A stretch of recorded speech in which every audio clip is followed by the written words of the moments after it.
Question number 8. The following are the balance sheet of Raj Limited and Lakshmi Limited as at 31st March 2017. Raj limited आणि Lakshmi limited या दोन कंपन्यांच्या balance sheet दिलेल्या आहेत 31 March 2017च्या. Liability side आणि asset side. Liability साईडला equity shares दिलेले आहेत ऑफ ₹10 each. राजचे 12 लाख आणि लक्ष्मीचे 4 लाख. जनरल रिझर्व दिलेला आहे 6,80,000 आणि 1,60,000. प्रॉफिट अँड लॉस अकाउंट दिलेला आहे 2 लाख आणि 1,20,000 आणि क्रेडिटर्स दिलेला आहे 1,40,000 आणि 70,000. त्यानंतर असेट साईडला दिलेला आहे मशिनरी, फर्निचर. तिसरं पद दिलेलं आहे 80% shares in Lakshmi limited at cost 6,80,000. याचा अर्थ राज कंपनीने लक्ष्मी कंपनीचे 80% शेअर्स खरेदी केले. 80% शेअर्स खरेदी केले. किती रुपयाला? 6,80,000 रुपयाला. त्यामुळे 6,80,000 रुपये ही झाली खरेदी किंमत. त्यानंतर स्टॉक आहे 3,60,000 आणि 2,40,000. डेप्टर्स आहेत 1 लाख आणि 60,000. कॅश ॲट बँक 1,40,000 आणि 1 लाख. त्यानंतर अतिरिक्त माहिती दिलेली आहे. The following additional information is provided to you. अतिरिक्त माहिती सुद्धा आपल्याला प्रोव्हाइड केलेली आहे. Number 1, profit and loss account of Lakshmi limited stood at ₹60,000 on 1st April 2016, whereas general reserve has remained unchanged since that date. Profit and loss अकाउंटवर ही adjustment दिलेली आहे. Profit and loss account Lakshmi कंपनीचं जे प्रॉफिट अँड लॉस अकाउंट आहे balance शीटमध्ये दाखवलं आहे 1,60,000 रुपये. Profit and loss account of Lakshmi limited stood at ₹60,000. किती होतं? 60,000 रुपये होतं. कोणत्या तारखेला? 1 एप्रिल 2016ला. Whereas general reserve has remain unchanged. परंतु जनरल रिझर्व हा चेंज झाला नाही सिन्स दॅट डेट. तो जेवढा होता तेवढाच होता. म्हणजे जनरल रिझर्व लक्ष्मी कंपनीचा 1,60,000 आहे, तो 1,60,000च राहील. म्हणजे प्री अक्वायझेशन पिरियडचा प्रॉफिट आणि पोस्ट अक्वायझेशन पिरियडचा प्रॉफिट काढण्यासाठी ही ॲडजस्टमेंट महत्त्वाची आहे. कॅपिटल प्रॉफिट आणि रेव्हेन्यू प्रॉफिट काढण्याकरिता. त्यानंतर दुसरी ॲडजस्टमेंट दिलेली आहे. Raj limited acquire 80% shares in Lakshmi limited. Balance शीटमध्ये सुद्धा दिलेलं आहे राज कंपनीने लक्ष्मी कंपनीचे 80% शेअर्स खरेदी केले. या ॲडजस्टमेंटमध्ये मग काय वेगळं दिलेलं आहे? ऑन 1 ऑक्टोबर 2016 या ॲडजस्टमेंटमध्ये डेट दिलेली आहे. कोणती डेट आहे? 1 ऑक्टोबर 2016ला त्यांनी राज कंपनीने लक्ष्मी कंपनीचे 80% शेअर्स खरेदी केले. किती रुपयाला? 6,80,000 रुपयाला. ॲज मेन्शन अबोव, जे बॅलन्स शीटमध्ये सुद्धा मेन्शन केलेलं आहे. या डेटवरून आपल्याला टाईम रेशो काढायचा आहे. प्री अक्वायझेशन पिरियड किती आहे आणि पोस्ट अक्वायझेशनचा पिरियड किती आहे ते या ॲडजस्टमेंटवरून काढावं लागेल. तिसरी ॲडजस्टमेंट दिलेली आहे इन्क्लुडेड इन डेप्टर्स. डेप्टर्सवर ॲडजस्टमेंट आहे ऑफ लक्ष्मी लिमिटेड. लक्ष्मी लिमिटेडचे जे डेप्टर्स आहेत 60,000 बॅलन्स शीटमध्ये दाखवलेले आहेत. Is a sum of ₹20,000. या 60,000 रुपयामध्ये 20,000 रुपयाचा समावेश आहे ड्यू फ्रॉम राज लिमिटेड, जे राज कंपनीकडून ड्यू झालेले आहेत. For goods sold at a profit of 25% on cost price. कशाचे आहेत? गुड्स सोल्ड, वस्तूच्या विक्रीचे आहेत. म्हणजे या दोन कंपन्या राज आणि लक्ष्मी कंपनी या दोन कंपन्या एकमेकांना वस्तू खरेदी विक्रीचा व्यवहार करत असतील. आणि त्यामुळे अशा प्रकारच्या वस्तू विकल्या गेल्या आणि त्या वस्तूवरचा जो प्रॉफिट आहे तो प्रॉफिट किती होता 25% ऑन कॉस्ट प्राइसवर 25%. Till 31st March 2017 only half 31 March 2017 पर्यंत ओनली हाफ म्हणजे फक्त अर्ध्या of the goods had been sold म्हणजे 20,000पैकी 10,000 रुपयाच्या 20,000च्या अर्धे किती होतील 10,000 रुपये तर 10,000 रुपयाच्या वस्तूच विकल्या गेल्या. While the remaining goods were laying in the godown आणि उरलेल्या 10,000 रुपयाच्या ज्या वस्तू आहेत टोटल होत्या 20,000 रुपयाच्या 20,000 रुपयाच्या वस्तू खरेदी केल्या राज कंपनीने लक्ष्मी कंपनीकडून. त्या 20,000 रुपयाच्या वस्तूपैकी 10,000 रुपयाच्या वस्तू विकल्या गेल्या आणि उरलेल्या ज्या 10,000 रुपयाच्या वस्तू आहेत त्या गोडाऊनमध्ये पडून आहेत. कोणाच्या गोडाऊनमध्ये राज लिमिटेडच्या गोडाऊनमध्ये पडून आहेत. कोणत्या तारखेपर्यंत 31 मार्च 2017 म्हणजे अकाउंट लिहिण्याच्या तारखेपर्यंत जे फायनल अकाउंट आहे ते 31 मार्चला क्लोज केलं जाते आणि 31 मार्चला क्लोज करण्याच्या तारखेपर्यंत अंतिम खाती तयार करण्याच्या तारखेपर्यंत त्या वस्तू गोडाऊनमध्ये पडून होत्या.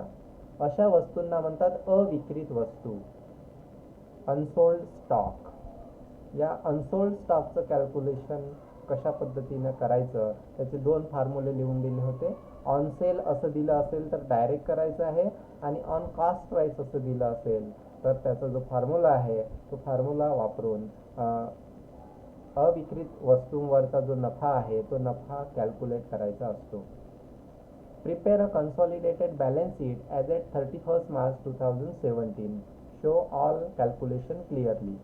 कन्सॉलिडेटेड बॅलन्स शीट तयार करायची आहे आणि जे सर्व कॅल्क्युलेशन आहेत सर्व वर्किंग नोट्स आहेत त्या क्लिअरली स्पष्टपणे करायच्या आहेत. तर सर्वप्रथम आपल्याला टाइम रेशो काढावा लागेल. जे दुसरी ॲडजस्टमेंट दिलेली आहे त्या दुसऱ्या ॲडजस्टमेंटवरून टाइम रेशो काढायचा आहे. टाइम रेशो हा प्री अक्वायझेशन पिरियड आणि पोस्ट अक्वायझेशन पिरियड अशा 2 पिरियडमध्ये डिवाइड करायचा आहे. जे टोटल 12 महिने असतात म्हणजे वर्षाच्या सुरुवातीपासून ते शेवटपर्यंत 1 एप्रिलपासून ते 31 मार्चपर्यंत. याचे 2 भागामध्ये विभागणी करायची आहे. प्री अक्वायझेशन पिरियड म्हणजे शेअर खरेदी करण्या अगोदरचा कालखंड आणि शेअर खरेदी केल्यानंतरचा कालखंड पोस्ट अक्वायझेशन पिरियड. तर प्री अक्वायझेशन पिरियडमध्ये कुठपासून कुठपर्यंतचा पिरियड घ्यायचा वर्षाच्या सुरुवातीपासून ते शेअर खरेदी केल्याच्या तारखेपर्यंतचा कालावधी यामध्ये घ्यायचा आहे. शेअर वर्षाची सुरुवात केव्हा झाली 1 एप्रिलला 1 एप्रिल 2016ला वर्षाची सुरुवात झाली आणि शेअर केव्हा खरेदी केले दुसऱ्या ॲडजस्टमेंटमध्ये दिलेलं आहे की शेअर 1 ऑक्टोबर 2016ला खरेदी केले आणि त्यामुळे 1 एप्रिलपासून ते 1 ऑक्टोबरपर्यंत एप्रिल मे जून जुलै ऑगस्ट आणि सप्टेंबर. ऑक्टोबरची 1 तारीख असल्यामुळे पूर्ण ऑक्टोबर महिना येत नाही त्यामुळे पूर्ण ऑक्टोबर महिना घेतला जाणार नाही. 6 महिने म्हणजे जो शेअर खरेदी करण्यापूर्वीचा कालखंड आहे हा किती महिन्याचा आहे 6 महिन्याचा आहे. त्यानंतर आहे पोस्ट अक्वायझेशन पिरियड शेअर खरेदी केल्यानंतरचा कालखंड. हा कालखंड आहे 1 ऑक्टोबर 2016 पासून ते वर्ष संपेपर्यंत म्हणजे शेअर खरेदी केल्याच्या तारखेपासून ते वर्ष संपेपर्यंतचा कालखंड घ्यायचा आहे. शेअर खरेदी केले 1 ऑक्टोबर 2016ला म्हणून 1 ऑक्टोबर 2016 ते 31 मार्च 2017 असा 6 महिन्याचा जो कालावधी आहे तो घ्यायचा आहे. ऑक्टोबर नोव्हेंबर डिसेंबर आणि जानेवारी फेब्रुवारी आणि मार्च असे 6 महिने म्हणजे प्री अक्वायझेशन पिरियडचे 6 महिने आले आणि पोस्ट अक्वायझेशन पिरियडचे 6 महिने आले. अशा प्रकारे हा जो रेशो आहे हा 6ला 6 म्हणजे एकास 1 अशा प्रकारे येईल एकास 1. त्यानंतर दुसरा रेशो काढायचा असतो तो म्हणजे share holding ratio. Share holding ratio काढत असताना सर्वप्रथम होल्डिंग कंपनीचे शेअर विचारात न घेता सबसिडायरी कंपनीचे शेअर विचारात घ्यायचे आहेत. सबसिडायरी कंपनीचे शेअर बॅलन्स शीटमध्ये दिलेलं आहे. तर या ठिकाणी होल्डिंग कंपनी राज कंपनी आहे आणि सबसिडायरी कंपनी आहे लक्ष्मी लिमिटेड. लक्ष्मी लिमिटेडचे नंबर टोटल व्हॅल्यू दिलेली आहे शेअरची 4 लाख रुपये. एका शेअरची व्हॅल्यू आहे 10 रुपये. 4 लाखाला 10 भाग दिलं तर नंबर ऑफ शेअर्स येतील 40,000. म्हणजेच लक्ष्मी कंपनीचे नंबर ऑफ शेअर्स किती आहेत? 40,000. 40,000 शेअर्स आहेत, बॅलन्स शीटमध्ये दर्शवलेले आहेत. 40,000 शेअर्स, एका शेअरची किंमत 10 रुपये. टोटल व्हॅल्यू दिलेली आहे 4 लाख रुपये. या 40,000पैकी राज कंपनीने लक्ष्मी कंपनीचे 80% शेअर्स खरेदी केले. म्हणजे 40,000च्या 80% किती होतात? 32,000. 32,000 शेअर्स खरेदी केले. 32,000 शेअरची फेस व्हॅल्यू येईल 3,20,000. त्यानंतर लक्ष्मी कंपनीकडे किती शेअर उरले? टोटल किती शेअर होते? 40,000. 40 पैकी किती शेअर विकले? 32,000. 80% म्हणजे 32,000 शेअर विकले. उरले किती? 8,000. 8,000 शेअर उरले. 8,000 शेअरची फेस व्हॅल्यू होईल 8,000 गुणिले 10 म्हणजे 80,000. याचा रेशो 32,000ला 8,000 किंवा 3,20,000ला 80,000 किंवा 80%ला 20% असा कसाही काढला तरी तो सारखाच येईल. तर हा रेशो येतो 4:1. 32ला 8 म्हणजे 8/32, 4ला 1 अशा प्रकारे हा रेशो येईल. या रेशोला शेअर होल्डिंग रेशो असे म्हणतात. आणि हा रेशो कशासाठी उपयोगात येतो? तर कॅपिटल प्रॉफिट आणि रेव्हेन्यू प्रॉफिट डिवाइड करण्यासाठी या शेअरचा उपयोग करायचा आहे. त्यानंतर तिसरं जे कॅल्क्युलेशन आहे ते आहे कॅपिटल प्रॉफिटचं. कॅपिटल प्रॉफिटलाच म्हणतात प्री अक्वायझेशन प्रॉफिट. प्री अक्वायझेशन प्रॉफिट म्हणजे शेअर खरेदी करण्याच्या पूर्वीचा नफा. तर पहा या ठिकाणी जी ॲडजस्टमेंट दिलेली आहे आणि जो टाईम रेशो आहे त्यावरून आपल्याला कॅपिटल प्रॉफिट काढायचा आहे. Profit and loss account of Lakshmi limited stood at ₹60,000 on 1 April 2016. म्हणजे 1 एप्रिल 2016ला 1 एप्रिल 2016 म्हणजे वर्षाची सुरुवात आहे.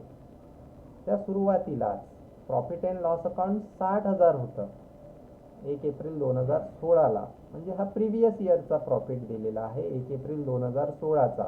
म्हणजे मागच्या वर्षीचा जो काही होता तो करंट इयरच्या सुरुवातीला दाखवलेला आहे. Profit and loss 60,000.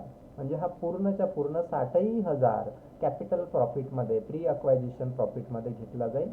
आणि जो जनरल रिझर्व लक्ष्मी कंपनीचा दिलेला आहे किती आहे? 1,60,000 रुपये दिलेला आहे. हा पूर्णच्या पूर्ण त्या तारखेला 1 एप्रिल 2016ला होता. तो काही बदलला नाही. बदलला नाही म्हणजेच तो पूर्णपणे कॅपिटल प्रॉफिटच्या कॅल्क्युलेशनमध्ये घ्यायचा आहे. कारण तो कोणत्या वर्षीचा आहे? मागच्या वर्षीचा आहे. मागच्या वर्षीचा आहे आणि करंट इयरमध्ये त्याला कॅरी फॉरवर्ड केला गेलेला आहे. आणि म्हणून हा 1,60,000 रुपयाचा जनरल रिझर्व आणि जो प्रॉफिट 60,000 रुपये दिलेला आहे हा मागच्या वर्षीचा आहे. त्यानंतर बॅलन्स शीटमध्ये मात्र टोटल प्रॉफिट दाखवला आहे 1,20,000. टोटल प्रॉफिट 1,20,000 बॅलन्स शीटमध्ये दाखवलेला आहे. आणि ॲडजस्टमेंटमध्ये असं म्हटलेलं आहे की 60,000 रुपयाचा जो प्रॉफिट आहे हा मागच्या वर्षीचा आहे. म्हणून 1,20,000 रुपयामधून मागच्या वर्षीचा जो प्रॉफिट आहे 60,000 रुपये हा मायनस केला तर करंट इयरचा चालू वर्षाचा जो नफा आहे हा किती येईल? 60,000 रुपये. 1,20,000तून 60,000 मायनस करायचे आहेत. किती उरेल? 60,000. 60,000 हा चालू वर्षाचा करंट इयरचा प्रॉफिट आहे 60,000 रुपये. याला टाईम रेशोमध्ये डिवाइड करायचा आहे. टाईम रेशो काय आहे? 1:1. एकास 1 म्हणजेच कॅपिटल प्रॉफिटचा हिस्सा 1 आणि रेव्हेन्यू प्रॉफिटचा हिस्सा 1 म्हणजेच प्री अक्वायझेशन पिरियडचा हिस्सा आणि पोस्ट अक्वायझेशन पिरियडचा जो काही हिस्सा आहे त्या टाईम रेशोमध्ये डिवाइड करायचा आहे.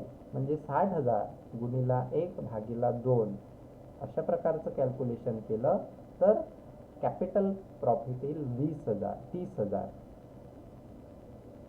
अशा प्रकारे टोटल जो प्रॉफिट आहे 60,000 प्लस 30,000 90,000 आणि जनरल रिझर्व 1,60,000 याची जर बेरीज केली तर टोटल येते 2,50,000. हा 2,50,000 म्हणजेच कॅपिटल प्रॉफिट आहे, भांडवली नफा आहे. याला डिवाइड करायचा आहे कोणत्या रेशोमध्ये? शेअर होल्डिंग रेशोमध्ये. शेअर होल्डिंग रेशो काय आहे? शेअर होल्डिंग रेशो आहे 4:1. 2,50,000 गुणिला 4/5 इज इक्वल टू 2,00,000. हा राज कंपनीचा हिस्सा होईल, कारण 4 हिस्से कोणाला द्यायचे आहेत? राज लिमिटेडला, होल्डिंग कंपनीला, आणि 1 हिस्सा द्यायचा आहे सबसिडायरी कंपनीला, लक्ष्मी लिमिटेडला. त्यामुळे 2,50,000 गुणिला 1/5 बरोबर 50,000 म्हणजे 2,00,000 रुपये. 2,50,000 हा जो कॅपिटल प्रॉफिट आहे त्यात 2,00,000 रुपये राज कंपनीला मिळतील आणि 50,000 रुपये लक्ष्मी कंपनीला मिळतील. त्यानंतर रिव्हेन्यू प्रॉफिट कॅल्क्युलेट करायचं आहे. रिव्हेन्यू प्रॉफिट म्हणजेच शेअर खरेदी केल्याच्या तारखेनंतर सबसिडायरी कंपनीने कमवलेला नफा. तर यामध्ये जो करंट इयरचा नफा आहे, हा करंट इयरचा टोटल नफा बॅलन्स शीटमध्ये दिलेला आहे 1,20,000 मायनस करंट इयरचा प्रिव्हियस इयरचा नफा आहे 60,000, म्हणजेच करंट इयरचा नफा होईल 60,000. या 60,000चं टाइम रेशोमध्ये डिवाइड या 60,000ला टाइम रेशोमध्ये डिवाइड करायचं आहे. 60,000 गुणिला 1/2 बरोबर 30,000. हा 30,000 म्हणजेच रिव्हेन्यू प्रॉफिट आहे 30,000 रुपये, कारण दुसऱ्या कोणत्याही ॲडजस्टमेंट किंवा काही पद दिलेले नाही आहे. त्यामुळे 30,000 हा रिव्हेन्यू प्रॉफिट होईल. या रिव्हेन्यू प्रॉफिटला शेअर होल्डिंग रेशोमध्ये डिवाइड करायचा आहे. राज कंपनीचा हिस्सा किती आहे त्या रिव्हेन्यू प्रॉफिटमधील, आणि लक्ष्मी कंपनीचा हिस्सा किती आहे हे काढायचं आहे. 30,000 गुणिला 4/5 बरोबर 24,000 हा राज लिमिटेडचा होल्डिंग कंपनीचा हिस्सा होईल 24,000 रुपये रिव्हेन्यू प्रॉफिटमधला, आणि लक्ष्मी कंपनीचा हिस्सा होईल 30,000 गुणिला 1/5 म्हणजेच 6,000 रुपये हा लक्ष्मी कंपनीचा हिस्सा होईल. अशा प्रकारे सर्वप्रथम टाइम रेशो, नंतर शेअर होल्डिंग रेशो, नंतर कॅपिटल प्रॉफिट, आणि त्यानंतर रिव्हेन्यू प्रॉफिट आणि त्याचं जे डिवायडेशन आहे शेअर होल्डिंग रेशोमध्ये ते करायचं आहे. एवढं कॅल्क्युलेशन केल्यानंतर आपल्याला मायनॉरिटी इंटरेस्ट काढायचा असतो. मायनॉरिटी इंटरेस्टचा जो फॉर्मॅट आहे तो फॉर्मॅट तुमच्याकडे दिलेलाच आहे. तर या फॉर्मॅटनुसार सर्वप्रथम फेस व्हॅल्यू घ्यायची आहे सबसिडायरी कंपनीने धारण केलेल्या शेअरची. सबसिडायरी कंपनीकडे टोटल शेअर्स होते 4,000. शेअर होल्डिंग रेशोमध्ये हे कॅल्क्युलेशन तुम्हाला करून दाखवलंच आहे. त्यापैकी 32,000 शेअर खरेदी केले होल्डिंग कंपनीने. उरले किती? 8,000 शेअर. 8,000 शेअरची फेस व्हॅल्यू, एका शेअरची फेस व्हॅल्यू आहे 10 रुपये, म्हणजेच 8,000 शेअरची फेस व्हॅल्यू होईल 80,000 रुपये. यामध्ये लक्ष्मी लिमिटेडचा कॅपिटल प्रॉफिटमधील हिस्सा आणि रिव्हेन्यू प्रॉफिटमधील हिस्सा काय करायचा आहे? प्लस करायचा आहे. कॅपिटल प्रॉफिटमधील लक्ष्मी कंपनीचा हिस्सा आहे 50,000 रुपये आणि रिव्हेन्यू प्रॉफिटमधील लक्ष्मी कंपनीचा हिस्सा आहे 6,000 रुपये. असे 56,000 रुपये यामध्ये प्लस केले तर मायनॉरिटी इंटरेस्ट येईल 1,36,000 रुपये. ही व्हॅल्यू म्हणजेच मायनॉरिटी इंटरेस्ट आहे 1,36,000 रुपये. त्यानंतर शेवटी गुडविल किंवा कॅपिटल रिझर्व याचं कॅल्क्युलेशन करायचं आहे. तर गुडविलचं कॅल्क्युलेशन करताना होल्डिंग कंपनीच्याच व्हॅल्यू विचारात घ्यायच्या असतात. तर सर्वप्रथम पहिली व्हॅल्यू विचारात घ्यायची आहे परचेस प्राइस किंवा cost price of share held by Raj limited. Raj कंपनीने जे शेअर खरेदी केले सबसिडायरी कंपनीकडून, लक्ष्मी कंपनीकडून, त्याची कॉस्ट प्राइस प्रॉब्लेममध्ये दिलेली असते. त्याची खरेदी किंमत एकतर बॅलन्स शीटमध्ये दिलेली असते, बॅलन्स शीटच्या असेट साईडला, किंवा ॲडजस्टमेंटमध्ये दिलेली असते. या प्रॉब्लेममध्ये बॅलन्स शीटमध्ये पण दिलेली आहे आणि ॲडजस्टमेंटमध्ये पण दिलेली आहे, दोन्ही ठिकाणी दिलेली आहे. तिसरं पद आहे असेट साईडला. 80% शेअर्स इन लक्ष्मी लिमिटेड, ब्रॅकेटमध्ये दिलेला आहे कॉस्ट, म्हणजे ही कॉस्ट प्राइस आहे, परचेस प्राइस आहे 6,80,000 रुपये. त्यानंतर फेस व्हॅल्यू आपण शेअर होल्डिंग रेशोमध्येच तुम्हाला सांगितली आहे. जी फेस व्हॅल्यू आहे ती 3,20,000 रुपये आहे. 32,000 शेअरची जी फेस व्हॅल्यू आहे, एका शेअरची 10 रुपये आहे, त्यामुळे 32,000 शेअरची फेस व्हॅल्यू येते 3,20,000. त्यामुळे 3,20,000 यामधून मायनस करायचे आहेत. आणि राज कंपनीचा कॅपिटल प्रॉफिटमधील हिस्सा हा सुद्धा आपण कॅपिटल प्रॉफिटच्या कॅल्क्युलेशनमध्ये केलेलाच आहे. शेअर ऑफ राज लिमिटेड 2,00,000 रुपये, हा हिस्सा 2,00,000 रुपये मायनस करायचा आहे. 3,20,000 आणि 2,00,000 असे 5,20,000 रुपये मायनस करायचे आहेत. मायनस केल्यानंतर जी बॅलन्स येते ते आहे 1,60,000 रुपये. आणि म्हणून 1,60,000 रुपये ही गुडविल होईल. तर अशा प्रकारे गुडविलचं कॅल्क्युलेशन करायचं आहे. त्यानंतर अनरिलीज प्रॉफिट, जी एक ॲडजस्टमेंट दिलेली आहे, ॲडिशनल ॲडजस्टमेंट, तिसरी ॲडजस्टमेंट, त्या तिसऱ्या ॲडजस्टमेंटवरून हे कॅल्क्युलेशन करायचं आहे. तर या ॲडजस्टमेंटनुसार, या ॲडजस्टमेंटमध्ये असं म्हटलेलं आहे, included in debtors of Lakshmi limited, Lakshmi कंपनीच्या डेप्टर्समध्ये, ऋणकोमध्ये 20,000 रुपयाचा समावेश आहे. ड्यू फ्रॉम राज लिमिटेड, जे कोणत्या कंपनीवर ड्यू होणार आहेत? राज कंपनीवर ड्यू होणार आहेत, राज कंपनीकडून घ्यायचे आहेत. कशाकरिता? फॉर गुड सोल्ड, म्हणजेच लक्ष्मी कंपनीने राज कंपनीला वस्तू विकल्या होत्या at a profit of 20% on cost price, 25% cost प्राइसच्या नफ्यावर. या वस्तूंचं काय झालं? त्या 31 मार्च 2017 पर्यंत यापैकी अर्ध्या वस्तू विकल्या, म्हणजे 20,000पैकी अर्ध्या, म्हणजेच 10,000 रुपयाच्या वस्तू विकल्या. परंतु ज्या 10,000 रुपयाच्या वस्तू होत्या त्या अजूनही विकलेल्या नाहीत आणि त्या राज कंपनीच्या गोडाऊनमध्ये पडून आहेत. अशा प्रकारच्या वस्तूंना अविक्रीत वस्तू असं म्हणतात. अनसोल्ड स्टॉक, अविक्रीत वस्तू. या अविक्रीत वस्तूंवरचा नफा काढावा लागतो, कॅल्क्युलेट करावा लागतो.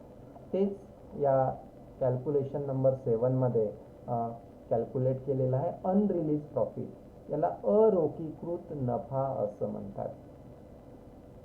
तर या ठिकाणी invoice price of goods remaining unsold किती? 10,000 रुपये, कारण टोटल 20,000 रुपयाच्या वस्तू खरेदी केल्या होत्या, त्यापैकी अर्ध्या वस्तू विकलेल्या आहेत आणि अनसोल्ड वस्तू किती आहेत? म्हणजे अविक्रीत, ज्या वस्तू अजूनही विकलेल्या नाहीत अशा वस्तू आहेत 10,000 रुपयाच्या.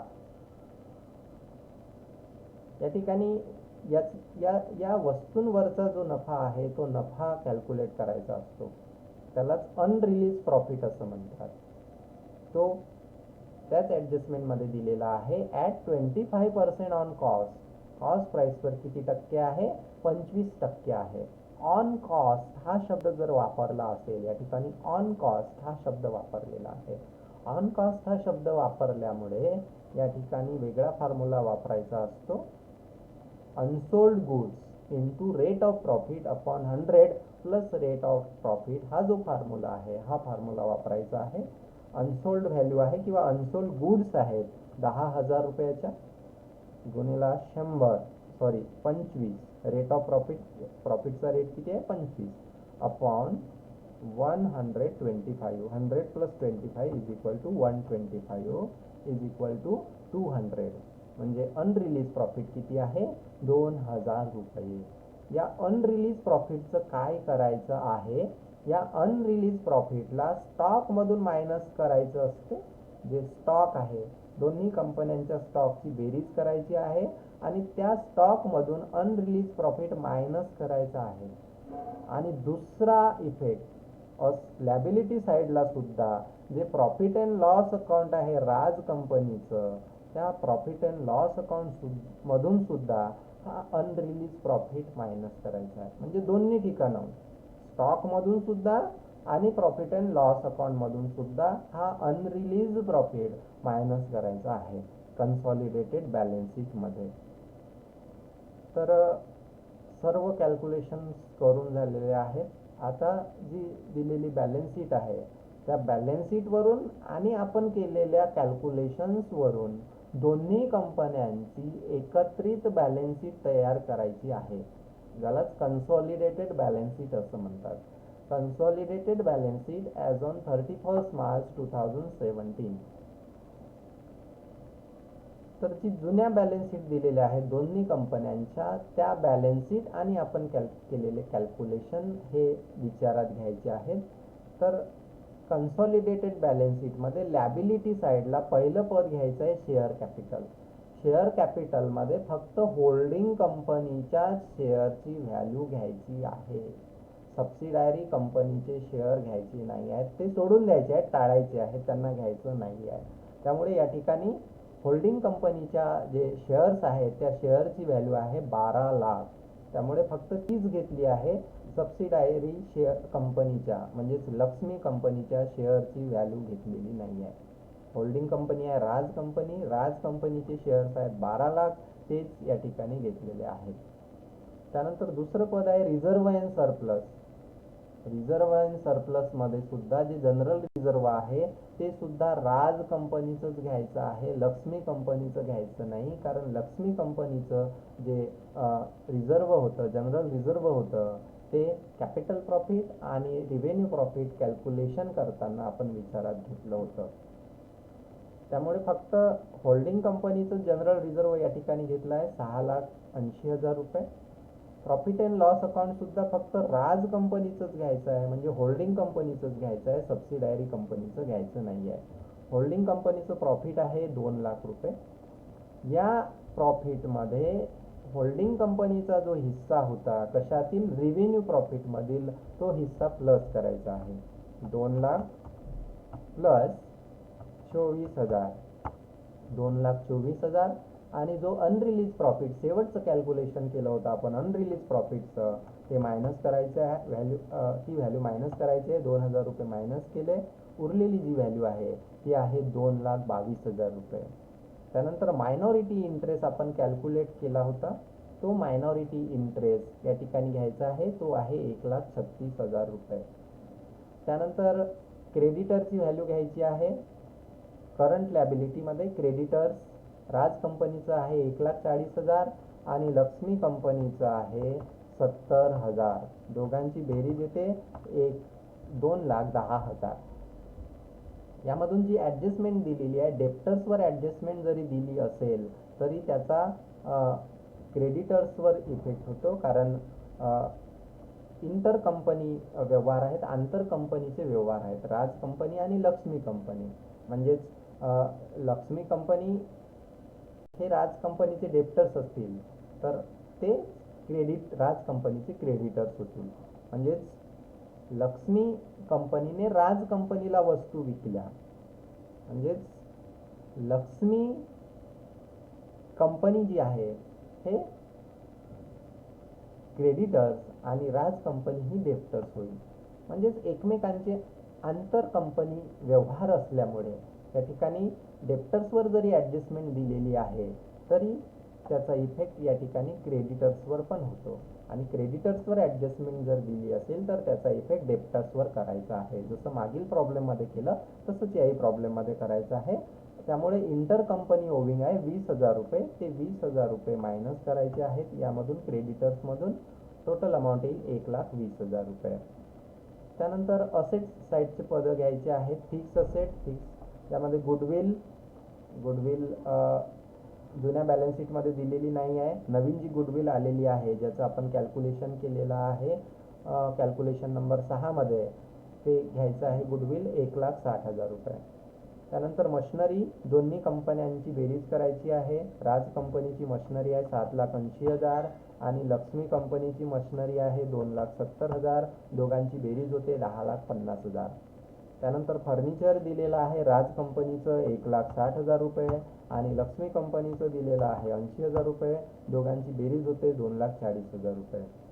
त्यानंतर करंट असेट्समध्ये स्टॉक, राज कंपनीचं 3,60,000 आणि लक्ष्मी कंपनीचं 2,40,000. टोटल होते 6 लाख. त्यामधून जे अनरिलीज प्रॉफिट आहे, आपण शेवटचं कॅल्क्युलेशन केलं होतं 2,000 रुपये मायनस करायचे आहेत. 2,000 रुपये मायनस केल्यानंतर जे बॅलन्स आहे ते आहे 5,98,000 रुपये अमाऊंटच्या कॉलममध्ये लिहायचे आहेत. त्यानंतर डेप्टर्स, याच्यावर तर ॲडजस्टमेंटच दिलेली आहे. डेप्टर्स राज कंपनीचा आहे 1 लाख आणि लक्ष्मी कंपनीचा आहे 60,000. दोघांची टोटल होते 1,60,000 रुपये. इंटर कंपनी ओविंग आहे 20,000 रुपये. 20,000 रुपये मायनस करायचे आहेत. उरलेली व्हॅल्यू या ठिकाणी घ्यायची आहे 1,40,000 रुपये. त्यानंतर कॅश दोन्ही कंपन्यांची टोटल करायची आहे. राज कंपनीची 1,40,000 आणि लक्ष्मी कंपनीची आहे 1 लाख. अशा प्रकारे सर्व पदं लिहायची आहेत आणि त्यानंतर टोटल करायची आहे.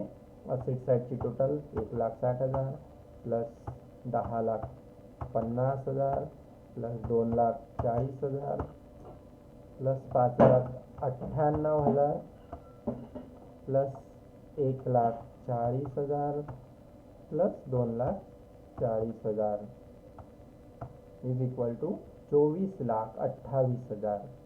त्याचप्रमाणे लॅबिलिटी साईडची पण टोटल करायची आहे. 12,06,80,000 प्लस 2,22,000